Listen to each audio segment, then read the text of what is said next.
Be blessed by the divine. Hallmark of nobility. The really refined are those who see poison poured out for their consumption and still accept the goblet with cheer and fortitude.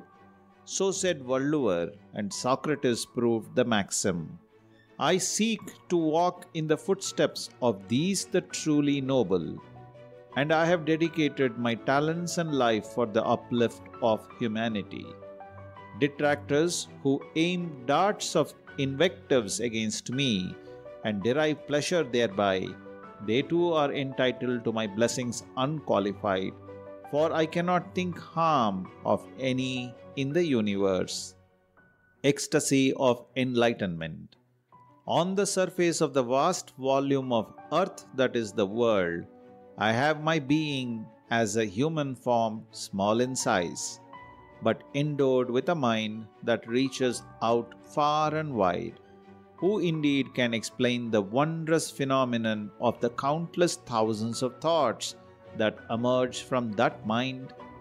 By the grace of the omniscient, my physical form and shape was structured to completion, starting from the origin of a single droplet of the sexual vital fluid.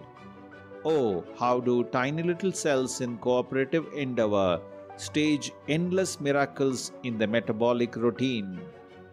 The embryo was a dot significantly pregnant with the blueprint of the form to grow in awesome grandeur. By the will of the Supreme, who rules without any administrative panoply, and by the continuing imprints of my karmas, I arrived on this our planet Earth.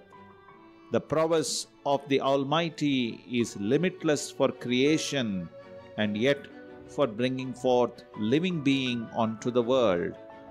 He shaped the feminine form and equipped and endowed it. Oh, how many of us realize the glory that is attached to motherhood in the process of the evolution of mankind. The whole world, of course, knows that they who sought to humiliate womanhood and attain renown for themselves collected but a load of sins and fell into unrelieved misery. The thoughtful, on the other hand, who praised and respected the greatness of woman, live in joy here even as the Almighty. To maintain the physical body, one needs worldly goods. Truth is essential likewise for the soul to go into its goal, and arts and sciences nurture the intellect without doubt. Having realized this, I live in the center, serving to enlighten the people of all countries, so as to elevate the level of thinking to wisdom, and in order to gain control over the senses five, the sixth sense was endowed to man by the Almighty. And even in the debate as to whether he exists or not, he remains interwoven like warp and weft in cloth. Having delivered from himself all beings great and small, and functioning within them as life within their life, and as their feelings and consciousness, he, in his compassion, has also spread out as varieties of food grains and plants for the survival and enjoyment of the living beings on earth. To that Almighty I put the question, who am I? And the answer reverberated in the joint functions of body, life, and consciousness. The body is the vehicle, and what animates it is life.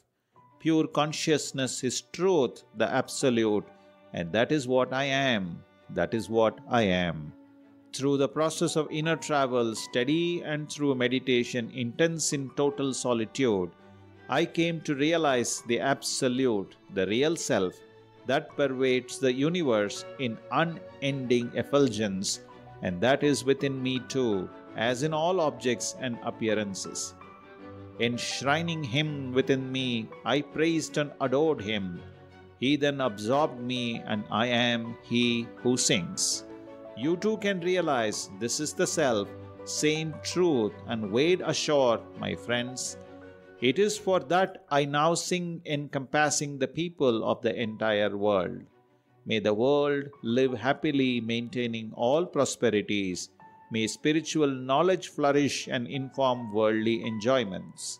And may the striving for truth motivate the human race, uniting all minds in the noble endeavor. Sing this song with me, friends, and feel the perennial bliss. Bliss Beyond Words and Other Poems by Sri Vethathiri Maharishi. Visit simplifiedkundaliniyoga.com. Awaken your Kundalini. Enjoy the bliss. Be blessed by the Divine.